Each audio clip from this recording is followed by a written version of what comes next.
আসসালামু আলাইকুম। ছোট্ট একটা ব্লগ নিয়ে আসলাম আপনাদের মাঝে কিছু কথা বলার জন্য প্রবাসীদেরকে নিয়ে। ভাই, আপনারা যারা প্রবাসে আসেন নাই বা প্রবাসে আসার জন্য চিন্তা ভাবনা করতেছেন, নতুন পাসপোর্ট বানাবেন যে আমি প্রবাসে যাব, বিদেশে যাব, ডলার কামাবো বা টাকা কামাবো, ঠিক আছে? তো ওই চিন্তা মাথা থেকে দূরে ফেলান। কারণ যে টাকা পয়সা খরচ করে প্রবাসে আসবেন, 4 লক্ষ 5 লক্ষ টাকা খরচ করে প্রবাসে আসবেন, এসে 20, 22, 30 হাজার টাকা কামাবেন বা 50 হাজার টাকা কামাবেন, ওই টাকা যে টাকা খরচ করে আসছেন ওই টাকা উঠাইতে লাগবে 2 বছর বা 2.5 বছর বা 3 বছর বা 1 বছর। কিন্তু প্রবাস কিন্তু সুখের না, শখের।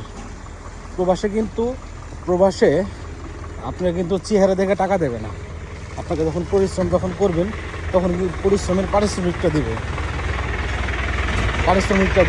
কারণ প্রবাসে যারা আছে বা যারা আছি আমরা, তারা কিন্তু অনেক কষ্টের।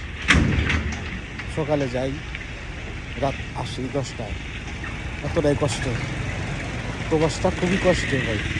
যারা আসবেন, যে টাকা খরচ করে প্রবাসে ওই টাকাটা বাংলাদেশে ইনভেস্ট করেন, ব্যবসা করেন, বা যেটাই যে ছোট্টখাটো একটা মুদির দোকান দেন বা মাছের ঘের করেন, যেটা এখন সবথেকে বেটার প্রবাসে আসার চেয়ে।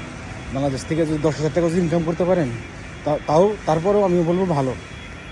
কিন্তু প্রবাসে আসেন না, প্রবাসের খাতে নাম লিখেন না, প্রবাসীর খাতে নাম লিখেন না। প্রবাসটা এত এত শখের না, সুখের না, শখের।